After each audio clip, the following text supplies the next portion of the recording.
session of the Virtual Lyme Impact Series. This is our third Zoom virtual broadcast we have done in about the last 30 days. Pennsylvania Lyme recognizes with the social distancing and the sheltering that has been impacted everybody with the coronavirus, that we want to be able to keep rolling out really good, solid education to those of you that cannot go to local support group meetings. We have with us today Rita Rhodes, who is really one of the anchors in the Lyme community when it comes to Lyme literacy practitioner, as well as running the Lancaster region. Before we get into that, before I introduce Rita, I'd like to give some really exciting news. I don't want to overplay my hand by saying this, but there's an awful lot of excitement that's going on in about the last 30 minutes. We were contacted by our Harrisburg legislative representative that has really been very plugged into House Bill 629, the new Lyme legislation bill. And the word sounds like it is going to be put to the Senate Banking and Insurance Committee for a vote this week. We believe maybe even tomorrow. We find that amazing. The legislators are just back in session within this past couple of days. So the fact that it's going this quickly is very, very exciting news. So House Bill 629 is to add some elements of doctor protection for those practitioners that are treating long-term for Lyme disease, as well as having insurance companies really step up to their financial responsibility and cover and treat when your doctor is requiring long-term treatment for Lyme disease and tick-borne related diseases. Because of COVID-19, we were concerned that maybe the House Bill 629 would take a back seat, and we were being told for a couple of reasons it's taking a front seat. Number one, COVID-19. That what is going on now nationally with the pandemic and the virus that's going around, the terminology, the language, the healthcare sensitivity, and the impact that that's causing all of us is really landing on the senators' desks as something that they can do something about when it comes to Lyme disease. The other main reason we're getting traction is you. Those of you that are listening to this, you're the grassroots, we're the grassroots. There's 19 support groups here in Pennsylvania. We represent thousands and thousands of individuals that are considered the grassroots army for Lyme legislation. We have reached out to our senators, you have lobbied, you've reached out to your senators, phone calls, emails, and letters. It's made a difference. We have just heard within the last hour that the impact that all of that has made has taken House Bill 629 and has raised it in terms of the eyes of getting attention. I'm not going to go into any more details. We have a little more details. Let's see how this plays out. So really, congratulations to everyone for your efforts to get this to where it's going, and cross your fingers and obviously a prayer to God. I want to also really, before I introduce Rita, just get some housekeeping and some just housekeeping rules out of the way. The way that we're going to do this is, if you have a question, you'll notice on your Zoom, go to the bottom, it says Q&A, you can click that and you can type in your question. We are not going to interrupt Rita's presentation. We will take all of the questions that are generated over the next hour, and we will prioritize them for volume and impact. And then Bill Moore, who's our IT director, will then ask those questions of Rita. If you're live streaming, and if you're doing it now between the hours of 7 to 8:30 Tuesday evening right now, you can go into the comments section of the live stream portion on Facebook, and you can ask your question right there, and we will give those to Rita then at the end. So with that, I want to introduce Rita. It's not a famous saying, but I say it enough, I hear a lot of people repeating. If you have Lyme disease, the first practitioner you go to will absolutely not be your last. We find that it's very common for somebody with chronic Lyme to go to 5, 10 different Lyme practitioners over their course of their illness and getting better to find the treatment mix that really works for them. For the last 10 years, I am a case in point. Currently, I am treating under the care of Rita Rhodes.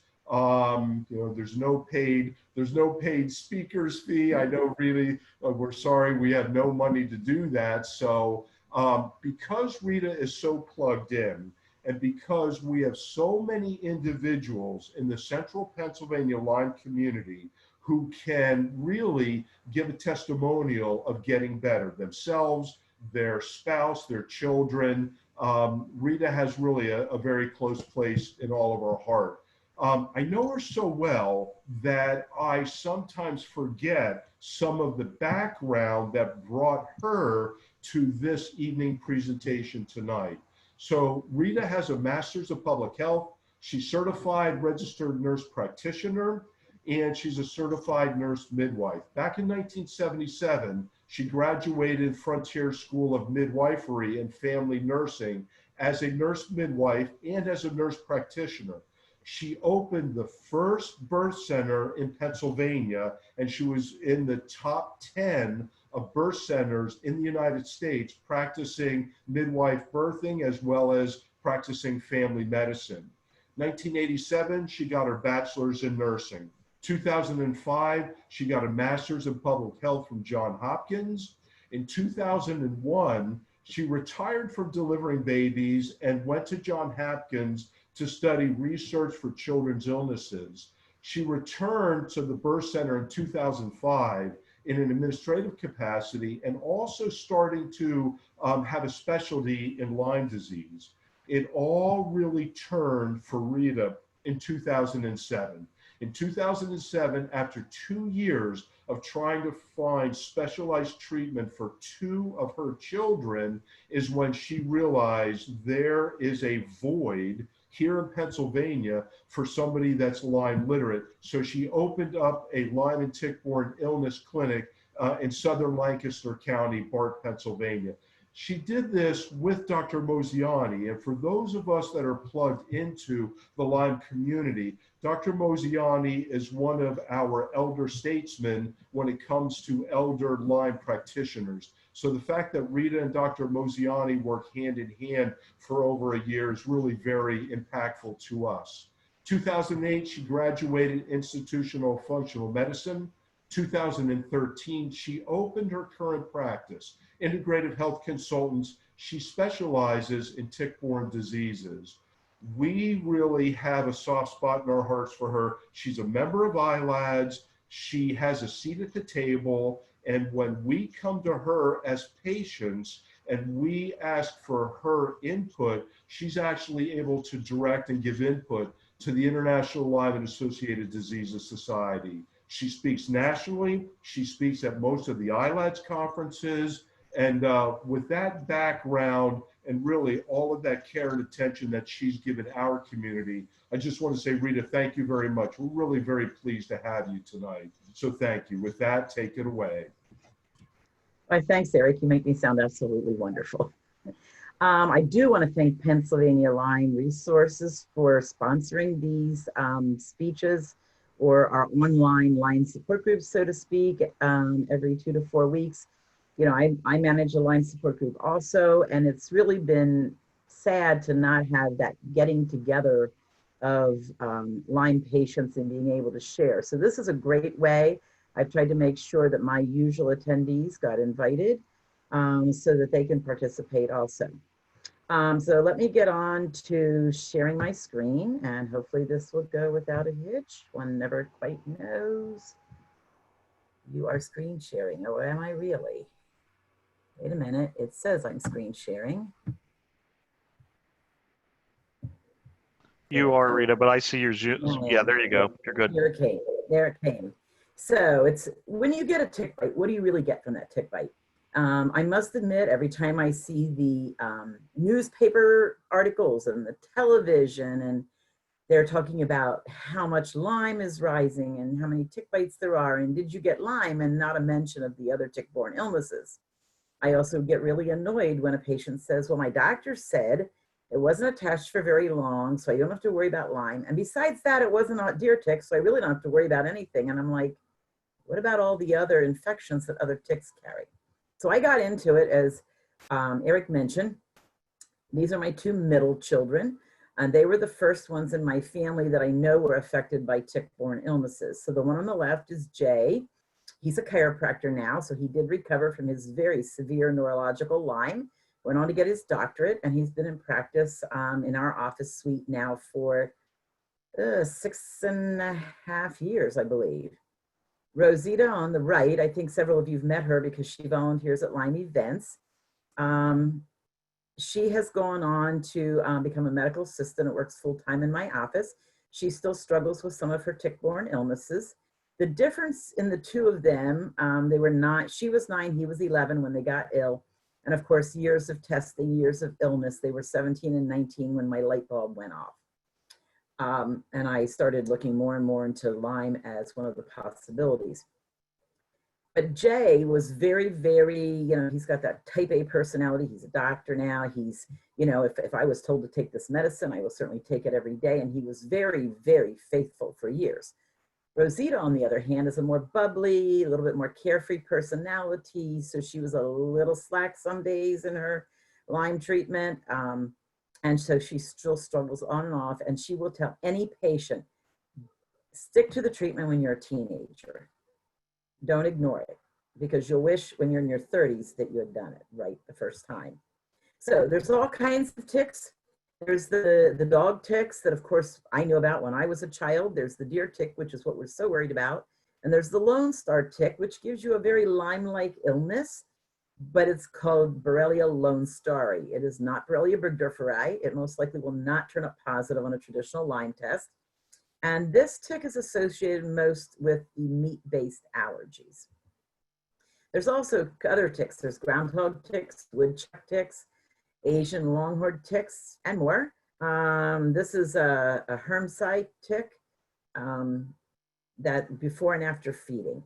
So those are found, that's not a hard-shelled tick, that's a soft-shelled tick.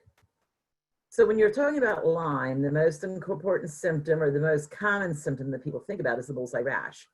And when you look at the studies, so the study that says 80% of people had bullseye rashes was run by the CDC. All the other studies are below there. In fact, the second and third studies that say 70 and 51% are still the CDC. The ones that have even less a chance of a bullseye rash, one was as low as 27%. So in other words, don't count on the bullseye rash. If you have symptoms that seem like Lyme, get it checked out. And I know this slide's going to be probably a little small for some of you, but it just goes through early Lyme and chronic Lyme and what the symptoms are, and what percentage of people have those symptoms. They're really very similar in that, fatigue's at the top of both of them, where you might have muscle pain in early Lyme as one of the later symptoms, where muscle pain may be one of the main symptoms in chronic Lyme.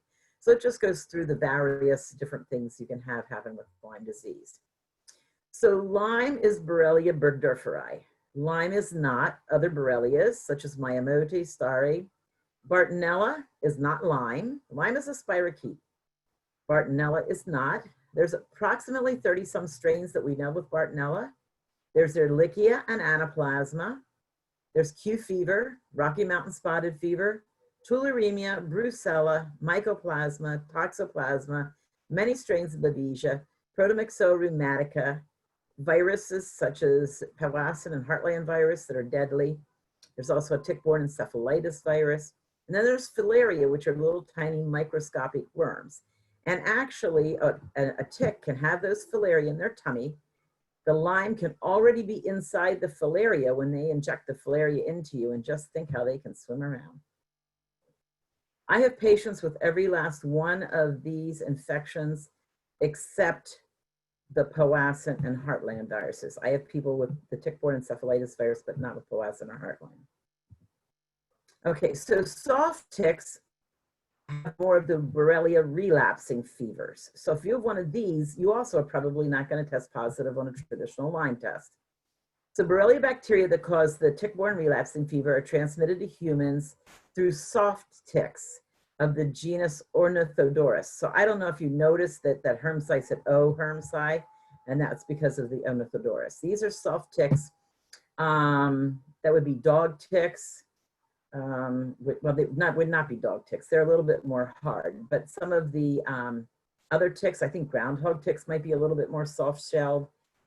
How they're classified in the tick world, I don't go like testing them to see how hard or soft. All I know is if somebody doesn't know what kind of tick bit them, the soft-shelled ticks can transmit the Borrelia relapsing fevers in 30 minutes because they only feed for 30 minutes.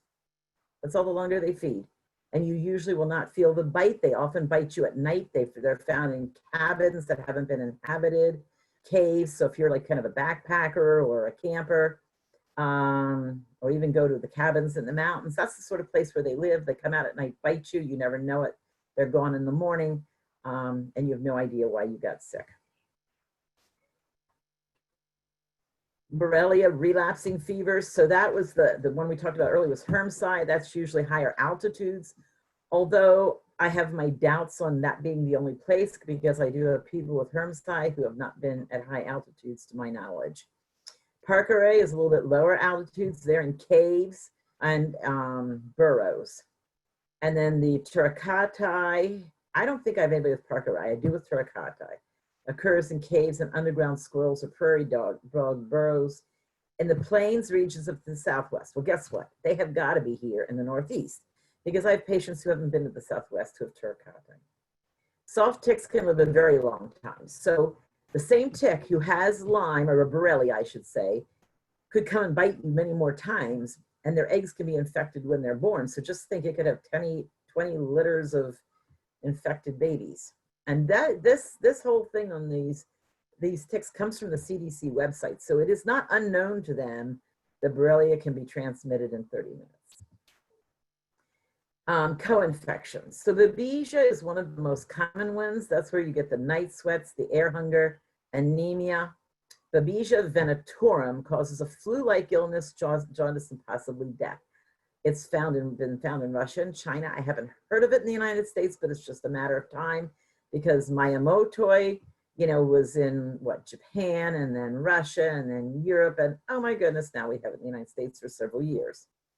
Ehrlichia anaplasma is more headaches, low platelet counts, and anemia. Bartonella, you get weird stretch marks on your skin. So you get striae, and some people think they're having stretch marks. The stretch marks go with the plane of the skin, and the striae from Bartonella go across the plane of the skin, and they almost look like they have a head on them. Like the leading edge is kind of round. It's not raised though, but it almost looks like it has a head. Dr. Mosiani's done some very good slides on Bartonella out of skin biopsies. And of course, muscle pain and pain in the soles of your feet when you first get up in the morning is one of the hallmark signs of Bartonella. And mycoplasma. So most people just get the muscle pains and the fatigue, but I have seen ataxia, like severe ataxia. I had a patient once and she was just bouncing off the hallway walls. She'd bounce into one wall and she'd try and get down to the midline and she'd bounce off of the other one and then she'd try and go midline and bounce off again. It was quite an interesting walk. I've known mycoplasma to be a big player in seizure disorders. I have 2 patients that I really think mycoplasma was the start of their seizure disorders. Q fever is repeated fevers. It's a relapsing fever. So the NIH recognizes Q fever as a relapsing fever and says it should be treated with multiple antibiotics for up to 18 months. But we have Borrelia relapsing fevers, and nobody seems to think they should be treated with multiple antibiotics for up to 18 months. And you also have headaches. Rocky Mountain spotted fever, headaches, and a rash. There's this headaches. So there is a neurologist in Lancaster, Pennsylvania, who is a headache specialist. And when she cannot find a other physical reason why this person has headaches, they don't have a brain tumor, they don't have meningitis, etc., she tests them for Lyme disease through a reputable lab, not like a Quest or LabCorp. And it's interesting how many people of her headache patients have Lyme. And I would say the second most common of her patients is actually tularemia for a second most common. And then some of hers also have Q fever or Rocky Mountain spotted fever. Okay, so the relapsing fevers, Borrelia miyamotoi was our kind of big one we started out with here in the East that we knew about, that we tested for. And you get Lyme type symptoms, you get fevers, and it relapses, and it relapses, and it relapses. So the best way we've found for most people, some people just stay on long-term oral antibiotics, but we have found some success in IV antibiotics with these people. And then in addition, some of them, when they're doing fairly well on prescription antibiotics, will change to a long-term herbal treatment. So those are Bartonella striae that I talked about. As you notice, they do not follow the plane. The ones on the left are going across the tummy, you know, left to right or right to left. I don't know which way his are going. And the other one is going kind of catacornered to the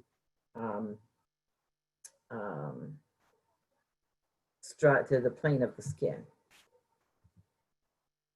So this is really tuned toward, you know, my typical Lyme support groups. So when you're trying to find a Lyme literate professional. So they should be taking a history, since they're a Lyme literate professional, of a tick bite, symptoms, but they also should know what your food allergies are, mold exposure, heavy metal exposure, chemical exposures, anesthesia exposures, and stressful life events.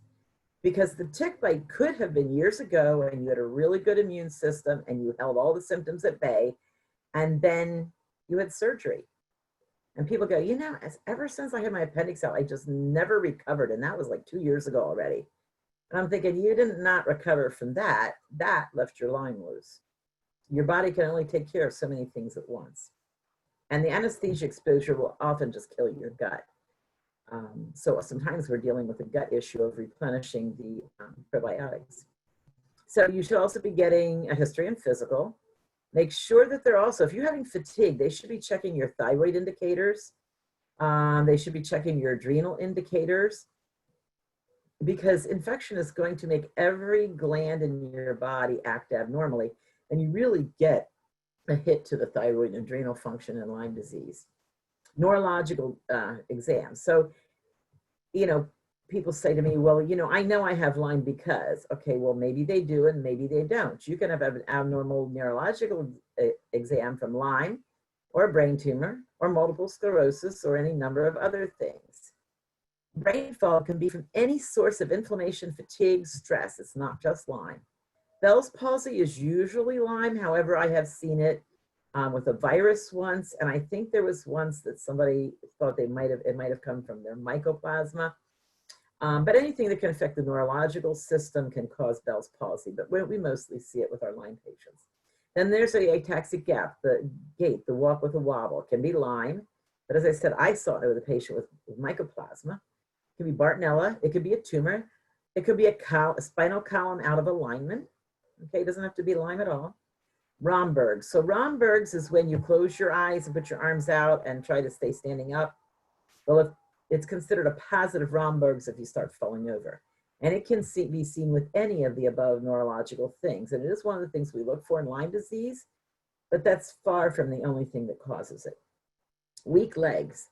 So we have a lot of people with Lyme saying their legs are very weak, but it could be multiple sclerosis. You got to make sure you've done your due diligence. It could be a lumbar injury.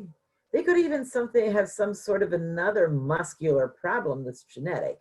And I do have 2 men who are cousins who have unusual gaits, and theirs is genetic. Not everything is infection. You can have heart palpitations due to Lyme or anaplasma. You can have heart block due to Lyme or not Lyme. You can have heart muscle infections in Lyme, Bartonella, anaplasma. and you can have heart issues totally unrelated to tick-borne illnesses. So I insist that all my patients, 12 and over, have an EKG within the last year. That also can impact what meds I might decide to use. Even some herbs can affect the heart rhythm. But I want to kind of know my starting point and know what's happening. I did have one patient with significant heart palpitations. She had Lyme and anaplasma, and we have a very nice, fairly Lyme literate cardiologist in Lancaster. And he said to me, and this was the first time I ever had a cardiologist say to me, is Rita, keep her on the antibiotics till it goes away, no matter how long it takes. And it did. It took 2 years, but her palpitations went away. He was very right. He's my favorite cardiologist for referrals in the Lancaster area. So again, not everything is infection. You can have swollen joints due to Lyme, Bartonella, protomyxoa, other infections. You can have arthritis causing the joints to swell. It could be an autoimmune arthritis, or it could be a Lyme arthritis. It can be hereditary. It could also be gluten sensitivity or injury. So in gluten sensitivity, I had an 18-year-old boy having to use crutches because his knee was so swollen. We treated him successfully for Lyme, but his knee swelling did not diminish at all until somebody figured out he had a gluten sensitivity. When he stopped eating gluten, within days, his knee swelling was going down, and within 2 weeks, it was gone, never to return. So he already had the gluten sensitivity. The Lyme was the final straw, but you couldn't make it go away until you addressed both issues.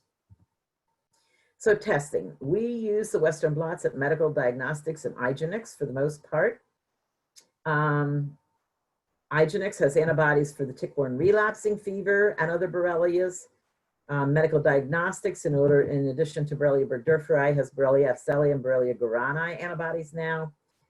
We can get PCR for the relapsing fever Borrelias, including my Emotoi at Igenix. Milford Labs in Connecticut also does PCRs on various Borrelias, including my Emotoi. There's iSpot for proteins and reactions to the Lyme organism. I don't want to try and get into an explanation on that one. It's available at Igenix and other labs. And then there's DNA Connections, which patients can order for themselves. But if you're going to spend your money on it, you want the full panel, which is like $650 or $700. And they're looking for PCRs, or the actual proteins of organisms that would come from a tick. So it's not just Lyme, it's Lyme, Babesia, Bartonella, Anaplasma, and I've forgotten all of them, but it's a fairly long list. And it's fairly comprehensive. You should do some exercise first before producing the urine so that you can have more urine spilling, more proteins from the infection spilling over. Igenix has a urine PCR test. They do the same thing. They prefer you have a few antibiotics, then some exercise, and then produce it. Why is Lyme testing often negative in patients with Lyme? So it might have been done too soon. That is the most common reason. A patient goes to the doctor, they have a bullseye rash, the doctor orders a Lyme test, the ELISA is negative and nothing more happens, and he tells them they don't have Lyme, even though they had a bullseye rash, which is diagnostic of Lyme. When you get your bullseye rash, it is highly unlikely you're going to have any antibody formation.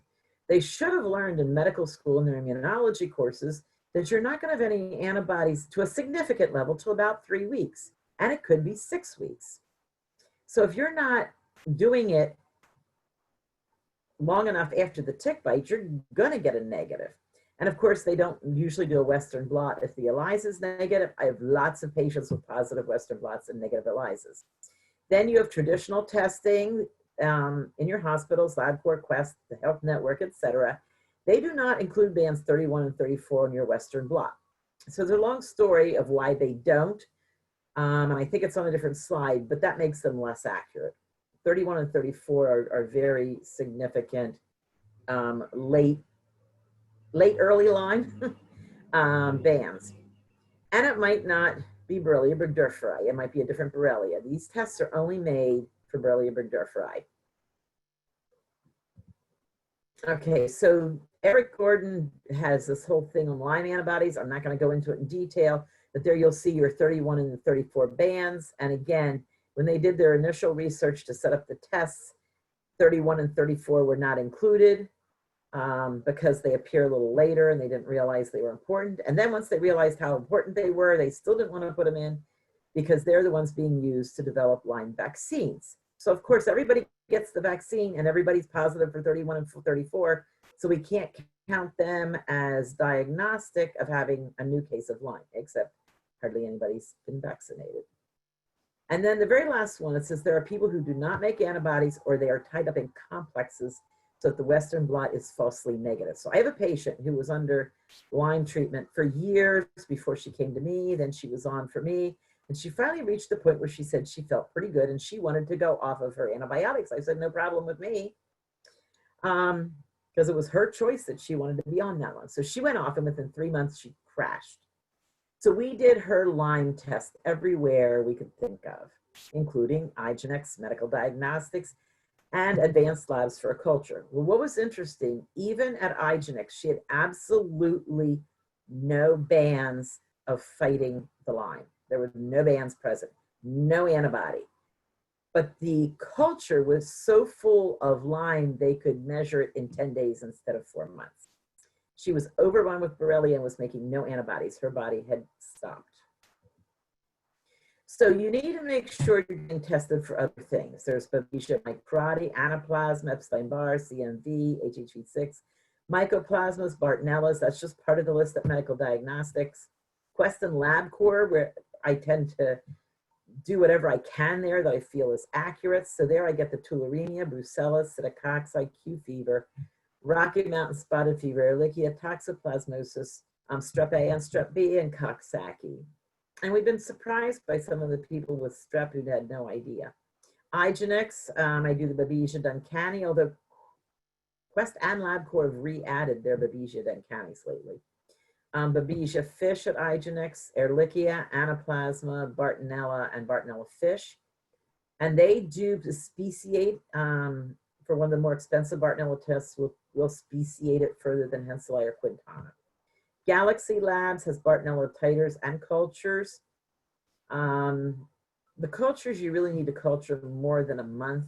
When they were doing the research that preceded Galaxy Labs, they actually cultured for 4 months and we got a lot of positives. So the culture is only 1 month now, less positives. However, the Bartonella titers are very, very useful. It's not just a positive, negative. You can watch the titers rising or falling. And that's on Bartonella Henselei and Bartonella Quintana. So I use Galaxy Labs a lot. Fry Labs, I like the Fry Smear. It's probably one of the cheapest of their tests. And I get a picture and I can kind of tell, does it look like there's like a protozoa? Does it look like there's a lot of bacteria? How bad is their biofilm? It gives me an idea. And then of course, DNA connections and Clongen have urine tests for microbes. I use Clongen more for the mycoplasma. Okay, symptoms from infection, symptoms from the infection stress, or diagnoses that make the symptoms from Lyme worse. So in other words, you don't feel bad just because of one thing. I mentioned your adrenal, thyroid, and pancreas function. So you really do want your thyroid test with all the fractions, not just the TSH. You want to know if you're optimal or a little below the midline or a little above the midline. You want your adrenal, the saliva cortisol, I feel is more accurate than the serum. And you want at least 4 points during the day. You want DHEA, testosterone. And I do sometimes get testosterone in my females for the most part. And I do sometimes get progesterone in the males, but for the most part, it says there. And then the pancreas, I get a fasting insulin, a 1 hour after your meal insulin, and a blood sugar and a hemoglobin A1C. So we look at pancreas function too. Then I also look at the whole metabolic profile. So in our practice, we're not just looking at, did you get Lyme and are you ill? We're looking, okay, why are you ill and what's down in the basement that kept you from getting ill? Can you metabolize your foods right? Do you get enough amino acids? Can you metabolize fatty acids? Are you retaining too many chemical waste byproducts in your blood? So we look at that. We look at nutrient deficiencies, and that's just a couple of the companies that are available. So you don't want just like you can get like a serum zinc level and a plasma B6 level. Okay, this is very different the way these companies do it. They're looking kind of like what is stuck to the blood cells, not just circulating around, like what's actually being absorbed. So you could have a plasma B12 or a serum B12 that's super high, whereas it's actually low when you look at one of these nutrient companies because it's not getting into the cells. And then there's GI effects, there's gut zoomer, there's several different stool tests out there. I guess my two favorites have come to be the GI effects and gut zoomer, but there's other companies that also have it. And by the way, I've been paid by none of these companies. I'm just trying to explain, like, if you're trying to look for something, where in the world do you start looking? So gut zoomer is by Vibrant, GI effects is by Genova. As I said, there's a few other ones out there, but we want to look at how they're digesting, because if they're not digesting, absorbing wrong, if the villi length is too short for absorption, they're also not going to be absorbing the herbs we give them, or the nutrients we give them, or maybe even the antibiotics we give them. So they could be swallowing lots of things and not getting any use out of it. Then they could have parasites or pathogens that are making them sicker. If they have a parasite, they could even have a rash from like a larva migrans form of the parasite, or they could have a real barky cough from a larva migrans to the respiratory system. So you want to look at the whole thing, and because if you have parasites, good chance that might be a reason why you're anemic or why you're fatigued. And then of course there's a whole gut-brain connection, which I think might be coming up on a future lecture. But if your gut is not healthy, your brain can't think. If it can't think and send out signals, that comes back to the rest of the body. So it's kind of a whole big circle between gut, brain, and back again. You want to look at food allergies. You want to say, you know, what am I reacting to now, but what have been I reacting to throughout my life? Because maybe I'm not eating gluten now, but maybe I was. And if I see those long-term antibodies, it helps me understand why I still can't do it. And we frequently do check people's celiac. I do like the LabCorp version because they do a whole like graph where you are from DEFCON. Heavy metal testing. So a lot of people are ill because they are holding heavy metals. And of course, you know, you think I've treated the Lyme and this patient isn't getting well. Well, did you look and see if they're holding heavy metals? A DMSA urine challenge test is a good way to do it because then you're actually drawing the heavy metals out of the fat and bone and into the urine so you can see what your body blood is. Because doing a blood test only tells you what you're swimming around, not what is stored. I'm not real wild about the hair for metals test. It is influenced by the environment and what is in the air. So if you've ever been to New York City with something white on for a day, you come home and it isn't white any longer. You've just collected everything that's in their air. So your hair does that too. So mold. So if you've had mold exposure, then you definitely want to get tested for mold. There are very good tests out there. I don't have a real preference. Obviously, most patients check the cheaper one. There are some people, though, who like real time. They give a very nice graph that you can follow. But Great Plains is just as fine. Anyway, you want to be able to see if you have mold in you. If you have mold in you, then you need to start looking and saying, where did I get that mold? If you have people who really seem to be burning, their skin's burning, they're constipated a lot, they have IBS, look at mold. So there's whole controversies in IDSA versus ILADS, and I am not going to go into the whole thing. But basically, IDSA guidelines do a maximum of 4 weeks of antibiotics.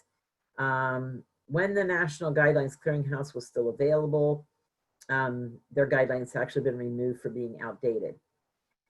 The one thing I do want to say is when you have antibiotics for 4 weeks, it's unlikely you've killed all the Lyme. So somebody somewhere decided it takes 10 days of antibiotics to kill strep. Strep does 720 to 1440 replications in 10 days. And most antibiotics work during that replication or cell division phase. Lyme takes a lot longer. And I do have a slide on it. And let me just see, that's ILAD says we treat as long as we need to. Here's calculating your cell division time. So it's 720 to 1440 divisions in 10 days for strep. So the Lyme at its fastest division is only 60 divisions in a month. So it takes 720 cell divisions, is 12 months, 1 year. That's at its fastest route. If you take its slowest route and the most amount of cell divisions you need, which is 1440 according to Strat, it's 3.9 years of treatment. I got all the literature out. I did my calculations. Now, I'm not saying somebody should take 3.9 years, but I'm just saying 4 weeks isn't enough. Lyme is persistent. It is not always killed completely. Neither is syphilis, which is also a spirochete. Neither is tuberculosis or leprosy. Lyme may need multiple antibiotic regimens due to persisters and relapsers. In the mouse, one study found that persistence of spirochetes within macrophages provides a possible pathogenetic mechanism for chronic or recurring Lyme disease. And then in a non-human primate macaque monkey, Packner and colleagues found that neurologic and cardiac disease were associated with persistent infection in these monkeys. That was persistent after treatment. So there are a lot of us in the Lyme world who believe in both herbal and prescription treatments. So many of us do combine the two. So somebody might get doxycycline, azithromycin, etc. I change the plan every 4 months. Some doctors change it once a month, but I figured not a lot of the Lyme has died yet in 1 month, so I give it 4 months. It's just a number picked out of a hat, so to speak. But the Lyme will become resistant, and you do need to make changes. You also need things like stevia, teasel, or enzymes such as lumbrokinase to dissolve the biofilm, diflucan, oregano to eradicate the yeast, because yeast kind of grows over the Lyme colonies. Then the antibiotics can't do that. Oh, you just poked me. I did not. I pushed you back. I need to tell you something. How long is this going to take until you're done? That's mommy. Mommy will take care of it. Oh, well, grandchildren. Okay, so let me just make sure I didn't miss a slide there. Oh, I know. The claritin or lactoferrin to alter Lyme metabolism so that it dies faster, flagyl, tindamax, or artemisinin. Grapefruit seed, although some have thought lately maybe it doesn't work as well. Those work for more of the cystic persistent type Lyme, whatever you want to call it. And then add herbal antibiotics. In fact, I have some people who decide to start with herbal antibiotics. I think it's better to start with both. So if it's a brand new case of Lyme, you could combine huge doses of cat's claw and astragalus. But if you've already had Lyme before, don't add astragalus. You can get a really nasty Th1, Th2 reaction. So I have 3 cases that kind of go over different time spans. So this one's an adult, older male. Tick bite 10 years ago, no rash, major surgery, followed by a rapid downhill course. Fatigue, nausea, diarrhea, alternates with periods of constipation, weight loss, migratory joint pain, but no swelling, ataxic gait, and his face burns. So we checked him out for all the tick-borne illnesses, looked at anesthesia and surgery as a stressor and what glands don't work anymore because of the stress. We looked at his fatigue, mitochondrial dysfunction. So the big things that we went, nausea, diarrhea, constipation. So we should look at his gut and see what's going on in there. And maybe we should look at mold because it causes weight loss and constipation and burning. And then we don't want to forget heavy metals. His joint pain was migratory, so it's unlikely that it's an injury. We did do a rheumatoid factor, but we figured his most likely cause was the original tick bite. His face burns, sinusitis, dental infections, mold, sunburn, medications, supplement reactions. So here was his test. His infection tested positive for Lyme and mycoplasma. Mycoplasma was the ataxic gait. Lyme was his joints. His adrenal panel showed adrenal fatigue. His GI testing showed low villi length and leaky gut with significant dysbiosis and no parasites. So now that made us go on to look at food allergies and gluten or celiac. Ion metabolism showed protein deficit. So it means he had an absorption problem because at that point he was still eating pretty good. It also showed low phenylalanine, so he may be more sensitive to pain with low phenylalanine, which would be his face burning and joint pain. His mold was positive, and that was no surprise with the burning face. But you also want to think of sinus inflammation from the mold because it does get into your sinuses and stay there, and constipation. The rheumatoid factor was negative, so that means we're back at joints equals Lyme, or food allergy, but probably Lyme. The ataxic gait, we wanted an MRI of the spinal cord. He ended up with the diagnosis of mycoplasma. Heavy metal testing, he had a high lead level, which can cause neurological damage and constipation. So anyway, the short version is we had to heal the gut, treat the infection, give phenylalanine for pain. We gave him nasal spray, antibiotics, and antifungals to eliminate mold, and oral cholestyramine to take the mold out through the gut. And if you ever give cholestyramine, go up very, very, very slowly, or you can get hard as a rock stools. Like you start out with like what you call a finger lick. Cosamine for joint healing, DMSA to remove lead from the body, alpha lipoic and benfotiamine for neural healing. So of course we didn't do all those on the first visit. Those are the things we worked through over the course of a year or two. Just because God's very, very sensitive at any changes we make. So everything has to go very slow. Case 2 was a child. He was referred at age 4 from a local physician because hemoglobin A1C was climbing. So it was interesting. The local physician wanted to see if there's anything we could pick up that was making her hemoglobin A1C go up. Her legs hurt, so mom wants a Lyme test. She was crying, irritable, tires easily, rashes, spongy knee, and a grade 1 heart murmur. I began antibiotics based on symptoms and probiotics to protect the gut. Iatrogenic Lyme test was positive. MDL showed ED57 was 62 normal. She was anemic. Hemoglobin A1C was 5.7 high normal, and vitamin D was 47.6, which is reasonable. Her heart murmur was gone, and the spongy knee was resolving on antibiotics for 1 month. We added iron, additional Lyme antibiotic, echinacea and beta-glucan to boost the CD57 cell and immune system, cosamine above for the joints. 5 months later, she was no longer anemic. Her knee effusion recurred, so we continued antibiotics. We decided to look at other contributing factors. So we did look at food allergies. We looked at the gut test, the ion metabolism, and the 23andMe for genes. So the 23andMe, she was heterozygous celiac. So that means she had some celiac genes, but not all of them. So we had her go gluten-free. Her DAO genes were homozygous positive. So she's a high food allergy potential.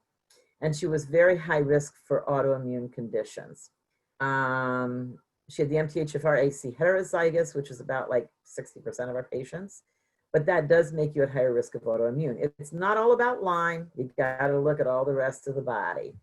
We removed the allergens, which was eggs, especially egg whites, and gluten. And we removed other mild allergens at the time to reintroduce gently after gut healed in 3 to 12 months.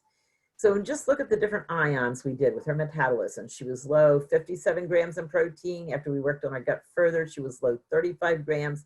Worked on her gut further until she got really decent absorption. She was only 10 grams low in protein. She was doing well. She had energy, was not irritable. At 6, she was in school, just really being a normal child. A little bit low on glycine, so we added glycom, which is basically L-glycine in the powder form. So change your food, change your life. And that's kind of what we did with her, other than getting rid of the infection. We treated the pathogens, we added good probiotics and fiber, and she received some healing herbs like glutamine and digestive enzymes. 30 months later, she was fantastic. Her knee was healed. She had no heart murmur. She was not on prescription antibiotics. She was using a few herbal antibiotics and some transfer factors. And now we're a couple of years past that and she's fine. Case 3 was a pregnant woman, and this is my last case. Pregnant woman, many symptoms, headaches, allergies, eczema, fatigue. Her MSQ was 84. So when you're looking at anything over 50, you've got to look at a genetic possibility. She had infections. She had Lyme, Babesia, mycoplasma, activate Epstein-Barr. Fry smear was positive for bacteria, protozoa, and biofilm. Remember, this woman was pregnant. History of fibromyalgia and arthritis. So I suspect she had Lyme before she was pregnant. So we wanted to get the ion in really promptly, make sure that she had enough protein to grow a baby, and she was 83 grams deficit. That's huge. You're only supposed to eat 100 grams a day for pregnancy, and that she was 83 grams short. She was really low in specific ones, so we replaced them. She ended up with like a prenatal protein shake. We did an elimination diet for things that she seemed to be most allergic to. And we really, really gave her probiotics, because if you don't have enough probiotics to give the baby at birth, then the baby's going to be low too. So deficiency, she was deficient in all the B's basically, plus copper, carnitine, and choline. Choline is especially important during pregnancy because the baby sucks all the choline out of the mama and she can get gallbladder issues. Genetics, so we wanted to look at her genes, and she was an MHFRC homozygous positive. And then she was also GAMT heterozygous, so we're looking at muscle and nerve connections, speech. So we kind of just worked with it, seeing how each piece of the puzzle was affecting her, and then addressing that piece, mostly with dietary and supplements. She followed a low a low allergen diet, but enjoyed hard cheese, as it did not seem to bother her. So we did test the baby. So she did get antibiotics during her pregnancy. The baby's cord blood was negative for infections. We usually send those to MDL. They could go to IGeneX for PCRs. We sent the placentas to Pennsylvania Specialty Pathology in Lancaster, and we had linked Dr. Bach with Dr. Alan McDonald way back when, so that they could get some advice on how to look for spirochetes in placentas, and the placenta was clear. At the time I made the slide, the child was 4 years old and met all developmental guidelines. But the mother's still working on, now that she knows her genetics, her metabolism, her gut, she can really kind of self-guide, but she's doing really well. So there's 3 new meds out. I'm really not going to go into them much. I know that Dr. Broscano covered disulfiram last week, or 2 weeks ago. I've used dapsone. I've used it in the way Dr. Horowitz has recommended. I would say some people had some improvement, some had no improvement. One person had amazing improvement for like 2 to 3 years, and then he started in a relapse, and then we tried to increase him per Dr. Horowitz's way that he had increased a couple of people, and he just went into a hemolytic crisis, and we took him off of it. He recovered quickly, but that meant he was back on IV antibiotics because he has a relapsing fever. So he's now on the one at the bottom, the daptomycin IV. Disulfiram is still just really under study. Columbia University is not that long since they began their study.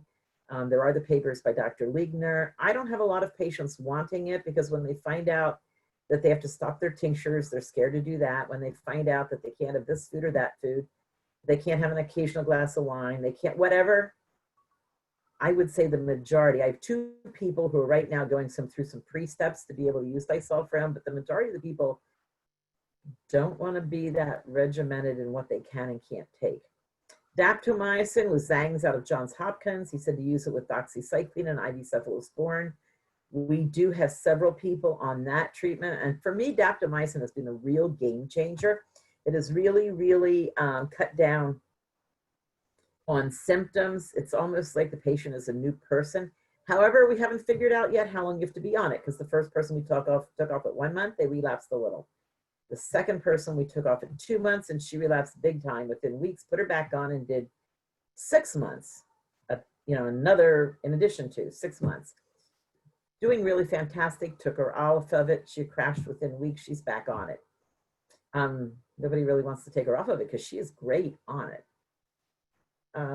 We did try dapsone in the interim to try and hold her. It didn't work. And she was still on all the other IV antibiotics. So it was just taking the daptomycin away.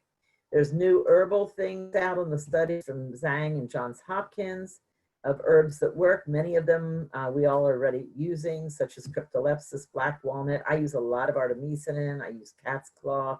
So, and I use a lot of Japanese knotweed. Japanese knotweed is really good for halting angioneogenesis and Bartonella. It's very good for a lot of the Rickettsia type bacteria. It actually does kill them. It kills Lyme. So I really like Japanese knotweed. In summary, this is not all inclusive. There are many questions that do not yet have scientific answers. We all do the best we can with the information we have, and we're all learning more every year. Absolutely every year. Okay, that I'm sure is my last slide. Okay.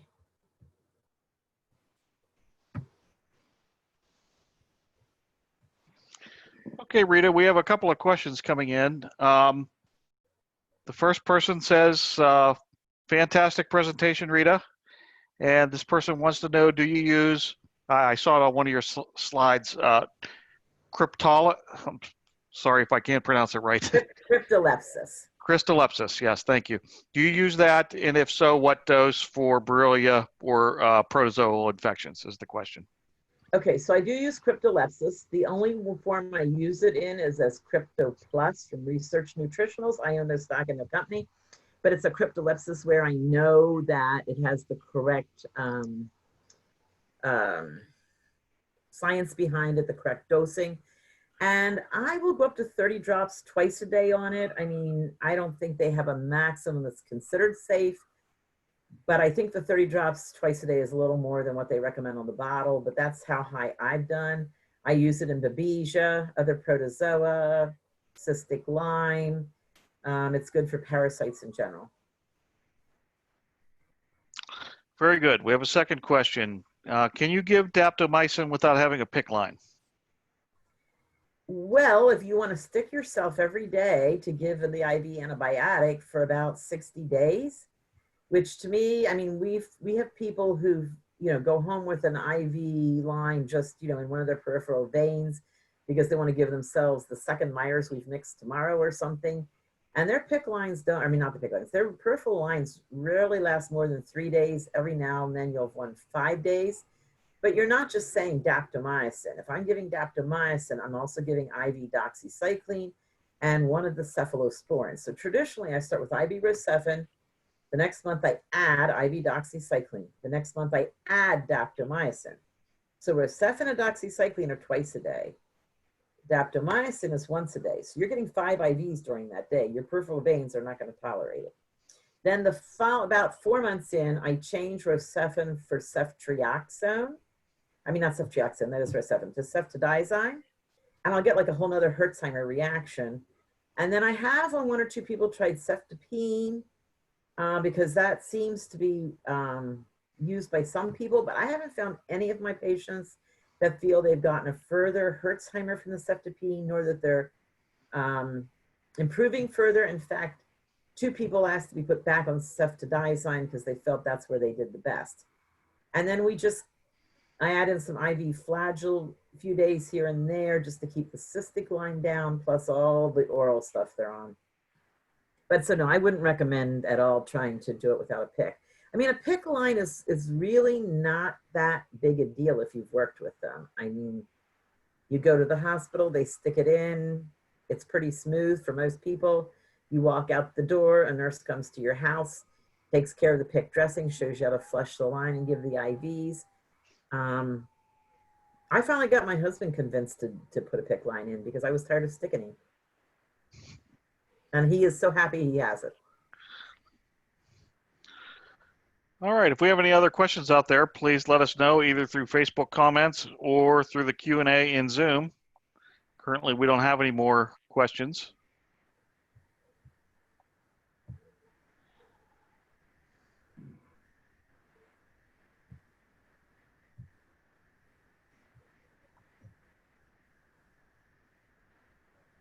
I am scanning to see if I've missed any questions, but I'm not seeing any more.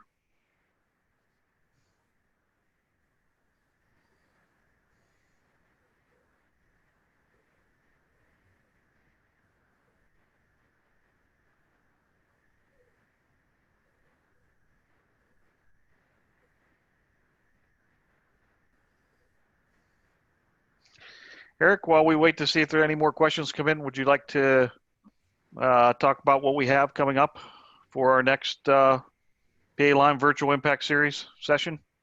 Sure, Bill, thank you. What we're going to be having for the next couple of months, and allow me to go into a screen here and share it.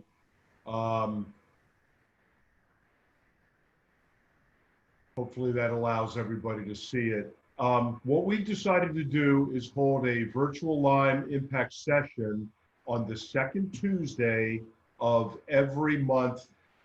July is going to be a good one. This was good, and Rita, certainly thank you for your wealth of information and knowledge. We do appreciate you taking the time, very informative. On Tuesday, July 14th, we're going to have Ann Johnson. Ann is a certified functional medicine practitioner, and Ann really approaches the health of the patient through the gut. And I've been to a lot of nutritionists, I've been to a lot of holistic practitioners, and I have found that Ann's work really approaches it more from a science-based perspective. And I thought I knew an awful lot until I started going through her protocol. And I learned way more than I realized I would ever do that. So we just secured her this morning as being the presenter July 14th. So she also is out of the Integrated Health Consultants office down in Bart, Pennsylvania. Tuesday, August 11th, we're working on a national Lyme speaker. We have two that are right now vying for really the selection. We don't have it nailed down yet. So we will get out warnings, emails, and Facebook about a week before. So first week of July, we'll get information out to everyone for the July 14th. So until then, have a very nice July 4th holiday. And with that, is there any other questions, Bill, that might have come through? Yeah, we have a couple more. Somebody wants to know about Rife machine use. Do you have any comments on Rife machines, Rita? Okay, so I have never personally used a Rife machine. If you buy an expensive one, I don't have anything against you using it. Some people seem to get really good results from it. Some people don't get good results from it, but that's true about just everything in medicine too. The cheap machines don't work. It's as simple as that. If you spend $1,000 for your machine, it doesn't work. I tell people that if you're going to buy a machine and hope that it actually does something for you, you want to spend around $4,000. Very good. Now here's a question I believe it's going to be tough for you to answer without knowing the specifics, but somebody is saying that they've been treated with multiple antibiotics for 2 years and 3 months of IV ceftriaxone and is only getting worse. What's your advice? Okay, so first of all, I would want to know if they've been widely tested for many tick-borne infections that are available. I mean, if they have Rocky Mountain spotted fever, it's not gonna respond to ceftriaxone or Cefin. Same for tularemia, same for Q fever. I mean, so it depends. Do they only have Lyme? Or do they have one of these other rickettsia or other infections? Bartonella also does not respond well to Rocephin. So you really want to find out like what is going on besides Lyme. Also, if they have a relapsing fever Lyme, it needs to be treated with a little bit more persistence than just Borrelia burgdorferi.